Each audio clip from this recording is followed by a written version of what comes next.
Hello friends, ഇന്നൊരു healthy lunch recipe ആയിട്ടാണ് നമ്മളിവിടെ വന്നിരിക്കുന്നത്. അപ്പോൾ ഒരു പാലക് കോൺ റൈസാണ് ഇന്ന് ഉണ്ടാക്കാൻ പോകുന്നത് കേട്ടോ. അപ്പോൾ അതിനുള്ള ചേരുവകളൊന്ന് നോക്കാം. പാലക്ക്, കോൺ, ജിഞ്ചർ ഗാർലിക്, അതുപോലെ ഒരു സവാള.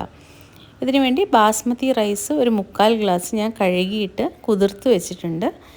ഇനി ഒരു പാനിൽ നമുക്കൊരു സോസ് പാൻ എടുത്ത് അതിൽ ഇച്ചിരി വെള്ളം ഒഴിച്ചിട്ട് അതിനകത്തേക്ക് ഈ പാലക്ക് ഒന്ന് വേവാൻ വേണ്ടി വെക്കണം.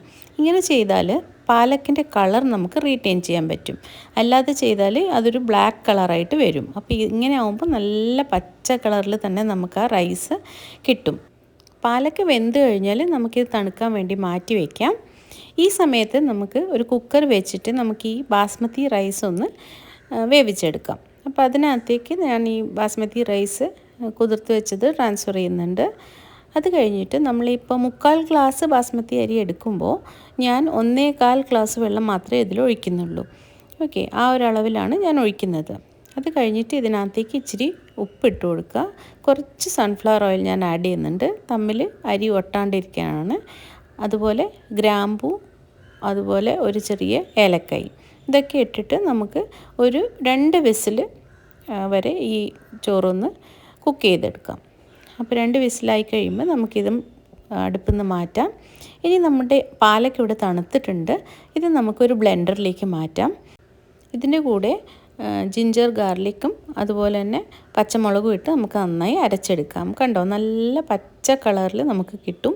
ഇത് ബോയിൽ ചെയ്യുന്ന കാരണമാണ് നമുക്ക് ഈ കളറ് കിട്ടുന്നത്. ഇനി നമുക്കിത് മാറ്റി വെച്ചിട്ട് മിക്സ് ചെയ്യേണ്ട എല്ലാ പൊടികളും എടുത്തു വയ്ക്കാം. അപ്പോൾ ഞാനിവിടെ എല്ലാ പൊടികളും കുറച്ച് എടുത്തു വെച്ചിട്ടുണ്ട്. അതുപോലെ സവാളയും ഒരു ചെറിയ വെളുത്തുള്ളിയും അരിഞ്ഞിട്ടുണ്ട്, പിന്നെ കുറച്ച് നെയ്യും എണ്ണയും. അപ്പോൾ ഒരു കട്ടിയുള്ള പാൻ അടുപ്പിൽ വെച്ചിട്ട് നമുക്ക് ആദ്യം തന്നെ കുറച്ച് സൺഫ്ലവർ ഓയിൽ അതിനകത്തേക്ക് ഒഴിച്ചു കൊടുക്കാം. ഒരു 2 to 3 ടീസ്പൂൺ ഓയിൽ മതി, ഒത്തിരി ഓയിലിൻ്റെ ആവശ്യമില്ല. അതുപോലെ 1 സ്പൂൺ നെയ്യും ഞാൻ ആഡ് ചെയ്യുന്നുണ്ട്. ഇതിനകത്തേക്ക് 1/2 ടീസ്പൂൺ ജീരകം നമുക്ക് ആഡ് ചെയ്ത് കൊടുക്കാം.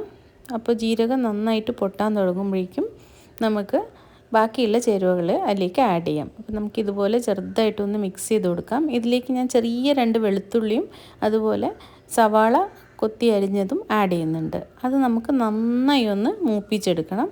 അപ്പോൾ നല്ലപോലെ ഒന്ന് വാടി വരണം കേട്ടോ, സവാളയും ഈ വെളുത്തുള്ളിയും. വെളുത്തുള്ളി അധികം ഇടണ്ട, ഓൾറെഡി നമ്മൾ പാലക്ക് അരച്ചതിനകത്ത് ഇട്ടിട്ടുണ്ട്. അപ്പോൾ ഇത് കുറച്ചിങ്ങനെ വഴറ്റിയെടുത്തതിന് ശേഷം നമ്മൾ നേരത്തെ അരച്ച ഈ പേസ്റ്റ് ഇതിനകത്തേക്ക് ഒഴിച്ചു കൊടുക്കുക. നമ്മൾ ജാറ് കഴുകിയ വെള്ളമൊന്നും ഒഴിക്കാൻ പാടില്ല കേട്ടോ, കാരണം ഓൾറെഡി വേവിച്ച അരിയാണ്.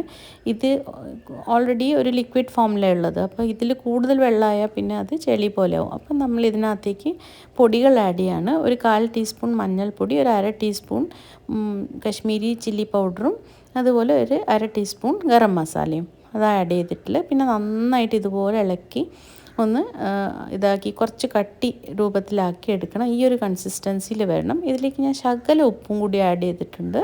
അപ്പോൾ ഇതുപോലെ കുറച്ച് തിക്കായി വരണം, വെള്ളത്തിൻ്റെ അംശം അധികം ഉണ്ടാവാൻ പാടില്ല.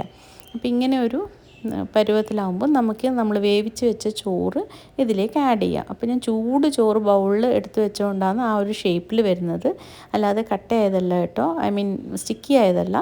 അപ്പോൾ ഇതുപോലെ നമ്മൾ ഉടച്ചെടുക്കുമ്പോൾ കാണാം നല്ല വിടർന്ന് നിൽക്കുന്ന അരിയാണ്. അപ്പോൾ ഇത് നല്ലൊരു പാകത്തിൽ വന്നിട്ടുണ്ട്. നമ്മൾ ഒരു തവി വെച്ചിട്ട് മെല്ലെ ഒന്ന് ഇളക്കി കൊടുക്കുക, അധികം ഉടഞ്ഞു പോവാതെ മെല്ലെ മെല്ലെ ഒന്ന് മിക്സ് ചെയ്ത് കൊടുക്കുമ്പോൾ ഇത് നല്ലൊരു കളറ് ഈവണായിട്ട് ആ ഗ്രീൻ കളറ് എല്ലായിടത്തും വരും.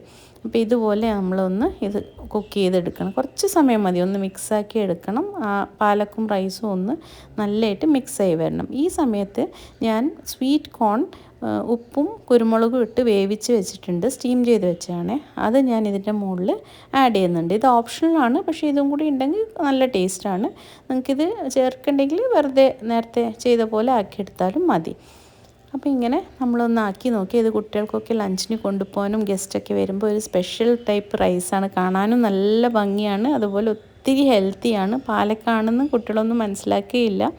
അപ്പോൾ വളരെ ഹെൽത്തി ആയിട്ടുള്ളൊരു ഓപ്ഷനാണ്. ഇതിൻ്റെ മുകളിൽ ഞാൻ ഇച്ചിരി കാഷ്യൂസ് ഇട്ടിട്ട് ഗാർണിഷ് ചെയ്യുന്നുണ്ട്.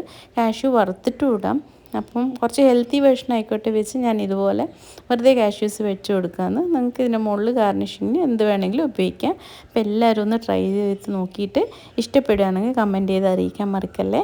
അപ്പോൾ ഇനി വീണ്ടും ഒരു പുതിയ റെസിപ്പി ആയിട്ട് വരുന്നവരേക്കും താങ്ക് യു.